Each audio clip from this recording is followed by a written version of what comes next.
മനസ്സിലാവില്ല. അവരുടെ സങ്കല്പത്തിൽ ഏകദൈവം എന്ന് പറഞ്ഞാൽ അതെ, പലർക്കും ഇത് പറഞ്ഞാൽ മനസ്സിലാവില്ല. അവരുടെ സങ്കല്പത്തിൽ ഏകദൈവം എന്ന് പറഞ്ഞാൽ അപ്പൊ നിങ്ങളുടെ സങ്കല്പത്തിൽ എന്താ, അതുകൂടി ഒന്ന് പറഞ്ഞു നിങ്ങൾ. അവരുടെ സങ്കല്പത്തിൽ അഥവാ മുസ്ലിങ്ങളുടെ സങ്കല്പത്തിൽ ഏകദൈവം എന്ന് പറഞ്ഞാൽ എങ്ങനെയെന്ന് പറഞ്ഞ കേട്ടോ കേട്ടോ. മൂപ്പര് നമുക്ക് പഠിപ്പിച്ചു തരാണ്.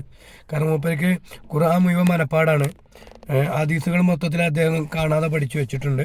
മുസ്ലിങ്ങളായ പാവപ്പെട്ട ആളുകൾക്ക് ഇതൊന്നും പഠിക്കാത്ത ദൈവം എന്ന് പറഞ്ഞാൽ സ്വർണത്തിൻ്റെ കസേരയിൽ ഇങ്ങനെ ഇരിക്കും. എന്നിട്ട് പട്ടി ഉണ്ടാവട്ടെ, പൂച്ച ഉണ്ടാവട്ടെ, നീ ഉണ്ടാവട്ടെ, ഞാൻ ഉണ്ടാവട്ടെ എന്നിങ്ങനെ പറഞ്ഞുകൊണ്ടിരിക്കുന്ന അദ്ദേഹം ഒരു കസേരയിൽ ഇരുന്നിട്ട് പറയുന്ന കാര്യമാണ് ചിന്തിക്കുന്നത്.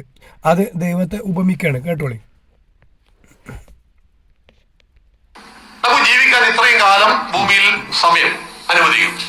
നമ്മൾ മരിച്ചു കഴിഞ്ഞാൽ ശരിയാണ് കൂടുതൽ ചെയ്തതെങ്കിൽ സ്വർഗത്തിൽ നമ്മളെ കാലത്ത് 72 ഹൂറിമാർ കിടക്കുക. അല്ലെങ്കിൽ ഇപ്പൊ 72 ഹൂറിമാരുണ്ടായ എന്താ കുഴപ്പം? അങ്ങനെ ഒന്നും ഉണ്ടല്ലോ. ഇനി ഉണ്ടായെങ്കിൽ എന്താ കുഴപ്പം? അത് 72 ഹൂറിമാര് ഉണ്ട് എന്നും അത് വിശ്വസിക്കുന്നൊരു വിഭാഗം ഉണ്ട് എന്ന് വിചാരിച്ചോളി. എന്താ നിങ്ങൾക്ക് എന്താ അതിന് നഷ്ടം? ഇന്ത്യയിൽ ജീവിക്കുന്ന മനുഷ്യരെ സംബന്ധിച്ചിടത്തോളം മതസ്വാതന്ത്ര്യമുണ്ട്. ഏത് മതം എപ്പോൾ വേണമെങ്കിലും സ്വീകരിക്കാനും തള്ളിപ്പറയാനും ഒക്കെ സ്വാതന്ത്ര്യമുണ്ട്. ആ രാജ്യത്ത് ആരെന്തെങ്കിലും വിശ്വസിച്ചോട്ടെ. നിങ്ങൾക്ക് എന്താണ് അതിന്? നിങ്ങൾക്ക് എന്ത് ബുദ്ധിമുട്ടാണ് അതുകൊണ്ടുള്ളത്? അവിടെ ആപ്പിൾ ഉണ്ട്, മുന്തിരിയുണ്ട്. അവിടെ ഒരു മുറിയുടെ നീളം ഒരു ഇസ്ലാമിക പ്രബോധനം പറയുന്നുണ്ട് 150 മീറ്റർ. 150 മീറ്റർ ഉണ്ടാവും. എന്താ ഉണ്ടായാല്?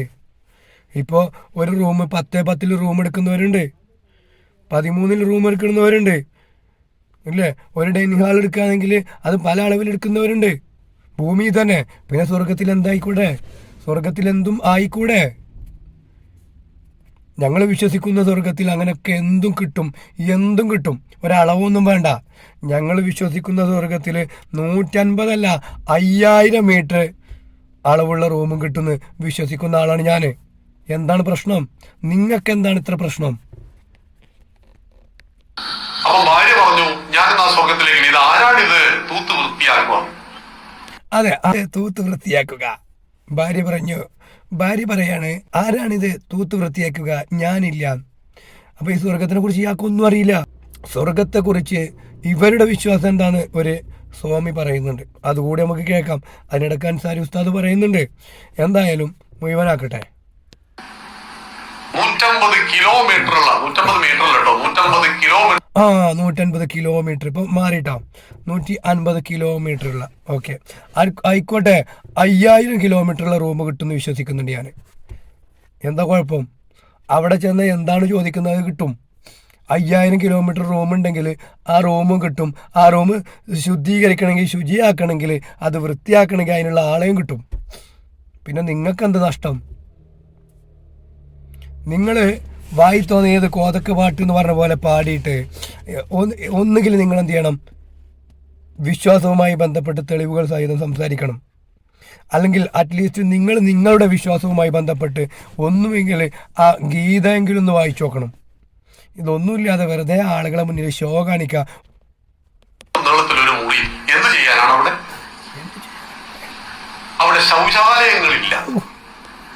അവിടെ ശൗചാലയങ്ങളില്ല.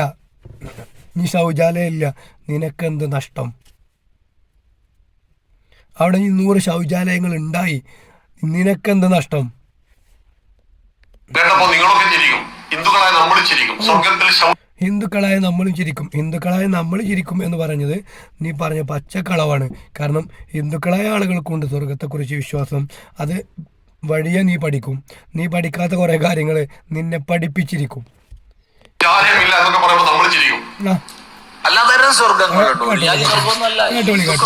ഇത് ഹിന്ദു ആണോ അല്ലേ എന്നുള്ളത് ശ്രദ്ധിച്ചോളി, കേട്ടോളി.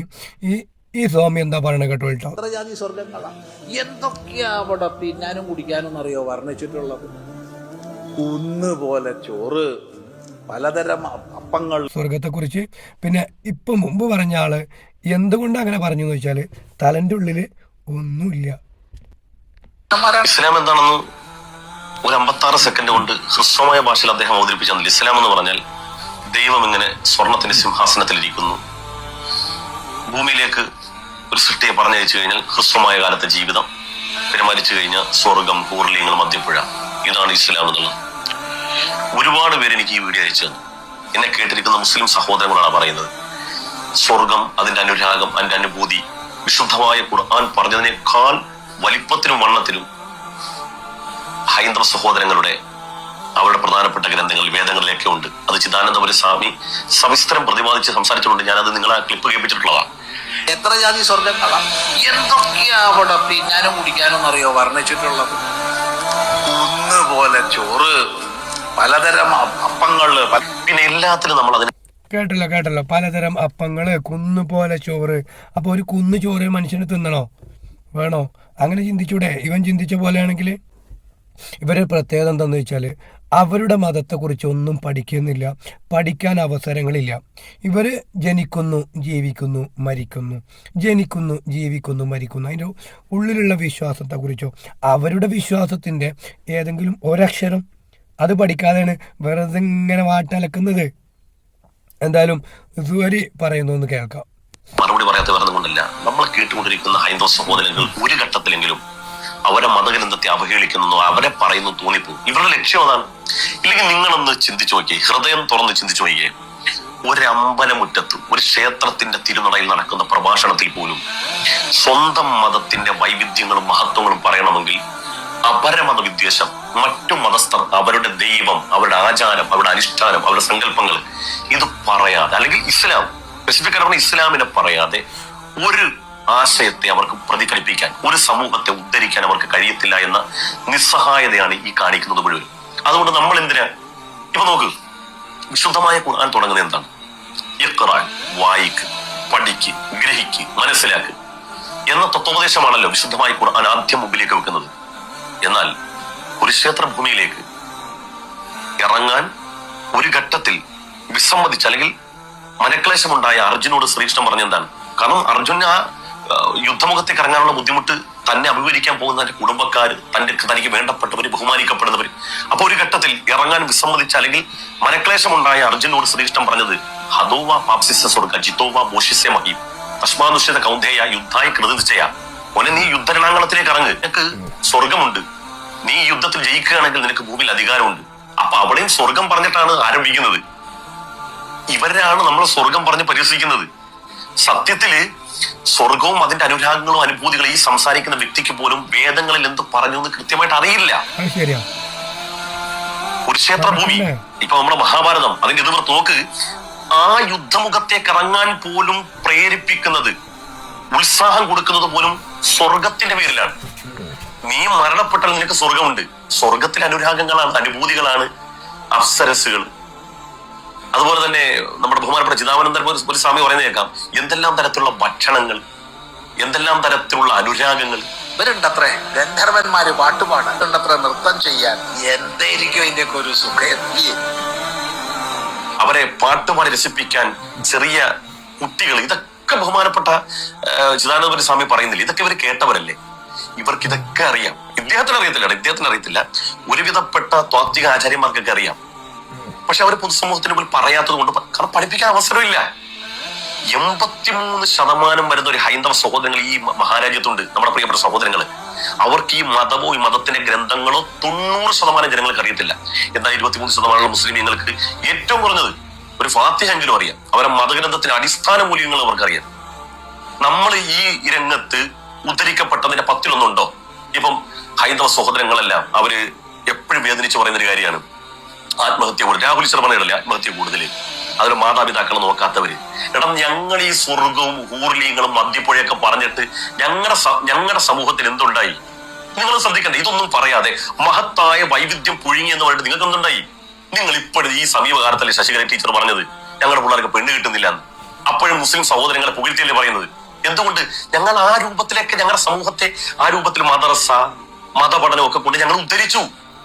നിങ്ങൾ പലപ്പോഴും നിങ്ങളുടെ സമൂഹത്തെ ഉദ്ധരിക്കാൻ വേണ്ടി മുസ്ലിങ്ങളല്ലേ ചൂണ്ടിക്കാണിക്കുന്നത്. മുസ്ലിങ്ങൾ ഉദ്ധരിക്കപ്പെട്ടത് കൊണ്ട് മുസ്ലിങ്ങളെ ചൂണ്ടിക്കാണിച്ചിട്ടല്ലേ നിങ്ങൾ അവരെ പോലെ ആകണമെന്ന് പറയുന്നത്. എന്തുകൊണ്ട് അങ്ങനെ ആയി? ഞങ്ങൾ എങ്ങനെ അതിജീവിക്കുന്നു? ഈ രാജ്യത്ത് മുസ്ലിം ന്യൂനപക്ഷങ്ങളെ ഇത്രയൊക്കെ പീഡിപ്പിച്ചിട്ടും മുസ്ലിം സമൂഹം ഇവിടെ തൊട്ട് 2 ബില്യൺ മുസ്ലിങ്ങളില്ലേ ലോകത്ത്? ഏറ്റവും കൂടുതൽ വളരുന്ന മതം കൂടിയല്ല ഇസ്ലാം. എങ്ങനെ ഈ വളരുന്നത് ചിന്തിച്ചാൽ പോരെ? നിങ്ങൾ ഇവിടെ ഇപ്പൊ തന്നെ ഭയപ്പെടുന്നത് എന്തുകൊണ്ടാണ്? ലവ് ജിഹാദും മറ്റും മണ്ണാങ്കട്ടയൊക്കെ പറഞ്ഞ് ഇവിടെ ക്രിസ്ത്യാനികളെ തന്നെ വടക്കേ ഇന്ത്യയിൽ നിങ്ങൾ പിടിച്ചു. എന്തിനാ പിടിക്കുന്നത്? നിങ്ങൾ അറസ്റ്റ് ചെയ്യുന്നതിന് വേണ്ടിയാ? ഒരു നേരത്തെ ആഹാരത്തിന് വകയില്ലാത്ത ആളുകൾ, ഒരു തരത്തിലും ജീവിത നിലവാരമില്ലാത്ത മനുഷ്യരെ ക്രൈസ്തവ സഹോദര മിഷണറിമാര് പോയി അവിടെ നിങ്ങൾ പറയുന്ന മതപരിവർത്തനം നമുക്കറിയില്ല. അവരെ പല കാര്യങ്ങളും പറഞ്ഞ് മാനസികമായി ഉന്മേഷം കൊടുത്തവർക്ക് മതപരിവർത്തനം നടത്തിയെന്ന് അവരെ പിടിച്ച് അറസ്റ്റ് ചെയ്യുന്നു. എന്നാൽ ഈ സമൂഹങ്ങൾക്ക് ഈ മതപരിവർത്തനത്തിലൂടെ പരിവർത്തനപ്പെട്ട് ഒരു പുതിയ ജീവിതത്തിലേക്ക്, ഒരു പുതിയ ആശ്വാസത്തിന്റെ തുരുത്തിലേക്ക് പോകാനല്ലാതെ ഒരു മാർഗമില്ലല്ലോ. അവർ ജീവിച്ചിരുന്ന ആ ഒരു ആശയത്തിൽ അവർക്ക് എന്തെങ്കിലും സന്തോഷവും സമാധാനം കിട്ടുന്നുണ്ടാ?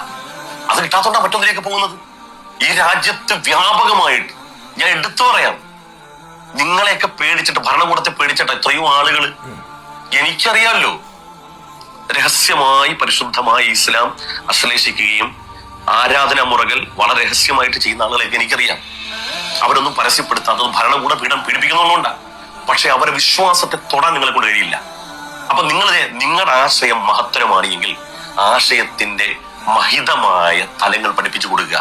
മറ്റുള്ളവന്റെ ഹൂറിലിങ്ങൾ പറഞ്ഞു കഴിഞ്ഞാൽ അവർക്ക് ഹൂറിലിങ്ങളും സ്വർഗവും പടച്ചവനും സിംഹാസനവും പഠിക്കാമെന്നല്ലാതെ നിങ്ങളുടെ മതത്തിന്റെ അവര് പഠിക്കത്തില്ല. പിന്നല്ലേ ഇസഡ്